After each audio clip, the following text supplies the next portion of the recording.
Hello दोस्तों, 17 साल का मेरा भांजा विकास काले घोड़े की सवारी का बहुत शौकीन था।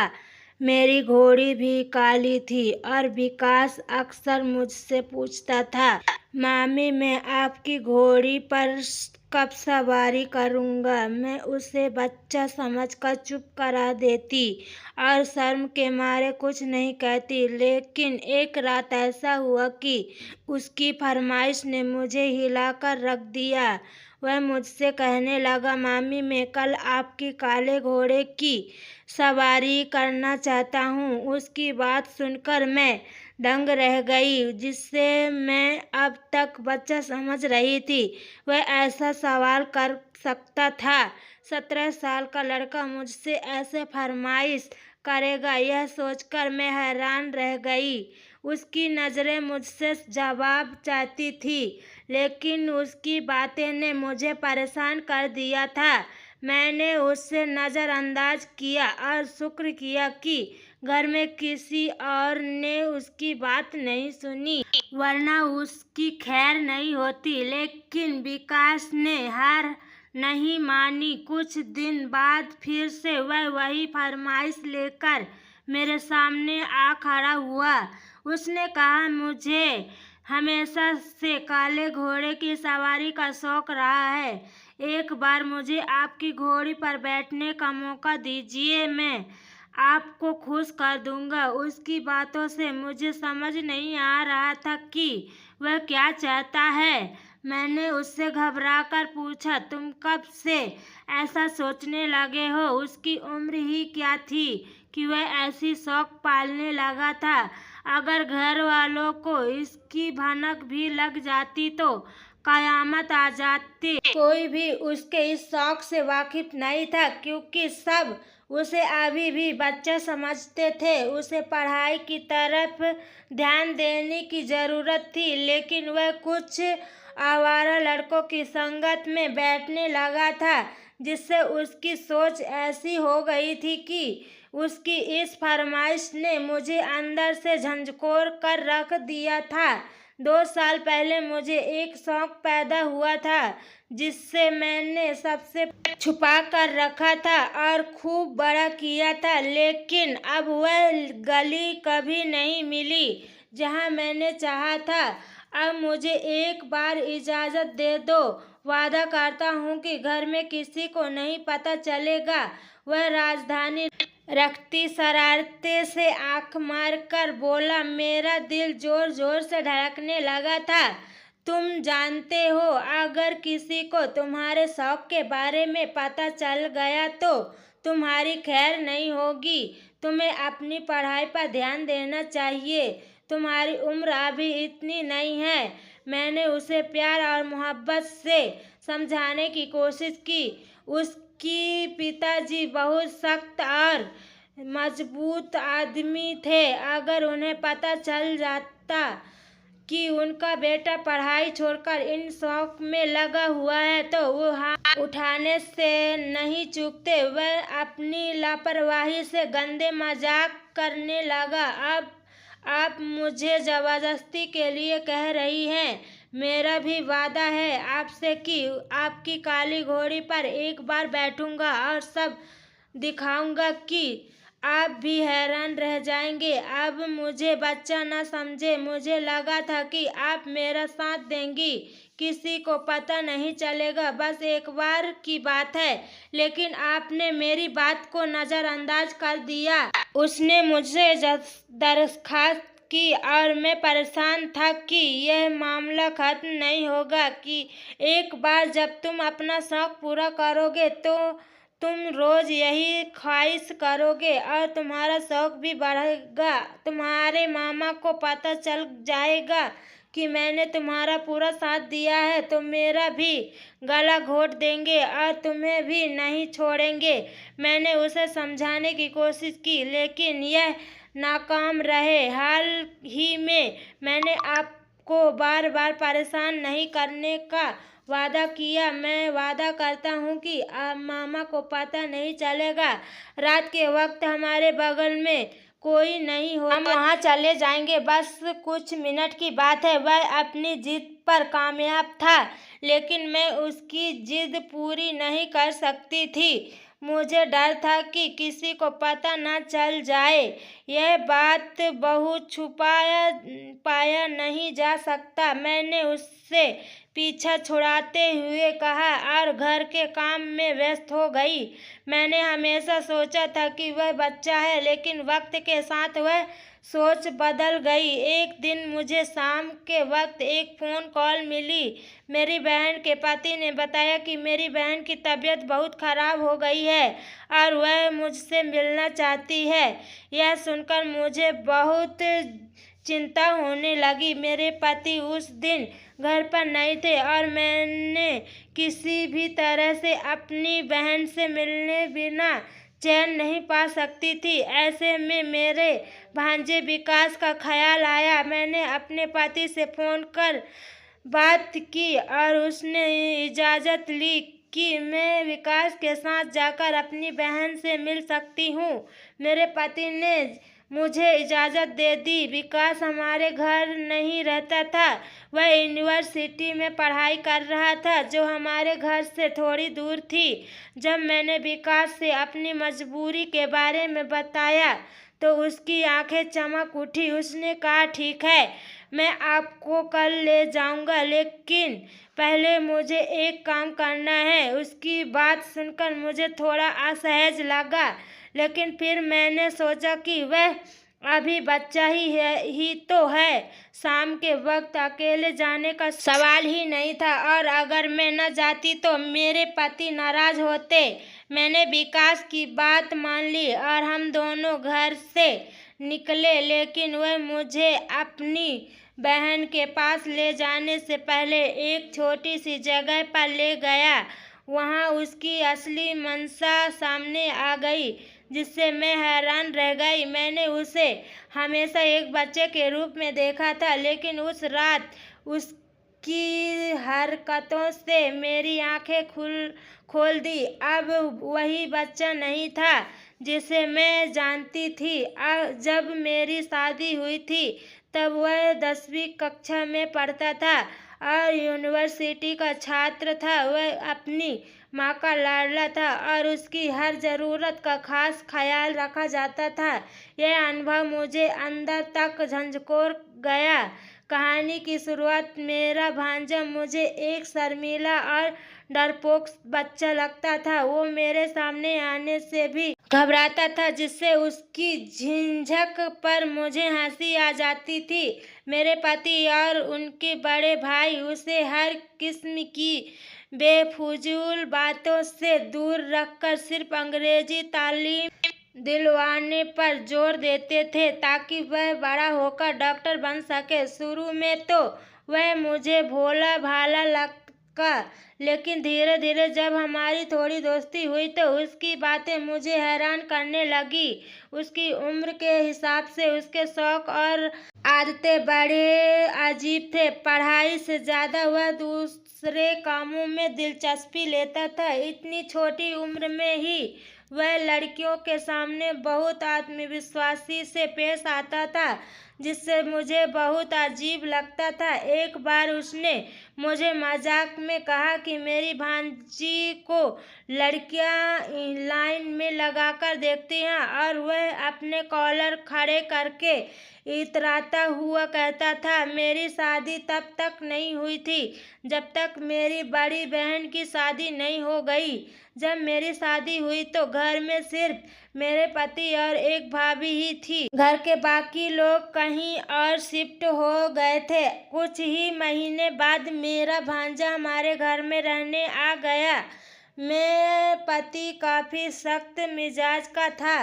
जब तक वह घर में होता मेरा भांजा भी मेरी तरह शर्मा रहा था, लेकिन जैसे ही मेरा पति ड्यूटी पर जाता तो मेरा भांजा मुझसे बातों में मशगूल हो जाता। एक रोज़ उसने मुझसे एक अजीब सी फरमाइश कर दी। उसने कहा कि उसे काले घोड़े की सवारी का बहुत शौक है। पहले तो मैंने उसकी बात समझी नहीं और सिर हिला दिया, लेकिन उसके अगले कहने पर मैं चौंक गई। उसने कहा, आप आपकी घोड़ी भी तो काली है, कभी मुझे भी उसकी सवारी का मौका दो। मैंने उसे कोई जवाब नहीं दिया, ऐसे जाहिर किया जैसे मैंने कुछ सुना ही नहीं, लेकिन उसने इस बात का जिक्र बार बार किया। उसके बाद बातों से मुझे समझ आने लगा कि वह मेरी घोड़ी की तरह इशारा कर रहा था, क्योंकि मेरी घोड़ी वाकई काली थी। उसने शायद उम्मीद लगा रखी थी कि मैं उसे इजाज़त दे दूं, लेकिन मैंने उसकी इस बात को नज़रअंदाज कर दिया और बात बदल दी। मुझे डर था कि अगर उसकी यह बात घर के किसी और सदस्य के कानों में पड़ गई तो सब गलत समझ बैठेंगे कि मैंने ही उसकी तवज्जो घोड़ों की तरफ दिखाई है। मैंने पूरी तरह यकीन से कह सकती थी कि अगर मेरे सख्त मिजाज पति को इस बात का शक भी हो जाता कि मैंने उस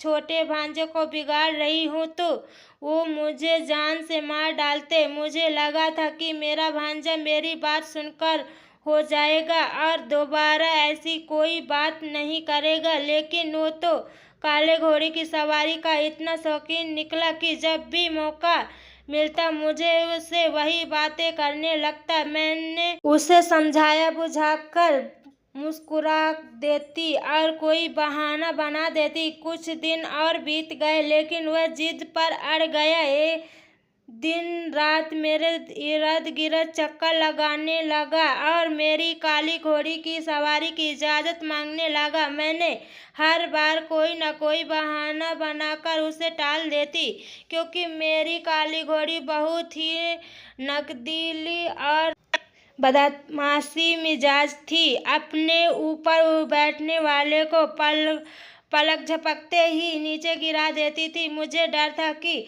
अगर भांजे को चोट लग गई तो मेरी खैर नहीं, मगर वो कहीं नहीं ले रहा था। पहले तो मैंने सोचा कि अपने पति को इस बारे में बता देती ताकि वो खुद अपने भांजे को संभाल ले, लेकिन फिर झिझक गई, क्योंकि अगर भांजा सब कुछ बता देता तो पूरा घर मुझे दोषी ठहराता। इसी वजह से मैं किसी को बता भी नहीं सकती। मैंने कुछ दिन भांजे के सामने आने ही छोड़ दिया, लेकिन उसकी जिद और बढ़ती जा रही थी। उसकी बढ़ती हुई जिद देखकर मैं घबरा गई थी। फिर एक दिन मेरी बहन की तबीयत अचानक बिगड़ गई और मुझसे भांजे की मदद की ज़रूरत पड़ी। उसने इसका फायदा उठाकर अपनी बात मनवा ली। मैंने सोचा कि बच्चा है, कुछ नहीं कर पाएगा और जल्दी ही थक जाएगा, लेकिन मेरा यह ख्याल गलत साबित हुआ। वो बच्चा बहुत ही तेज निकला।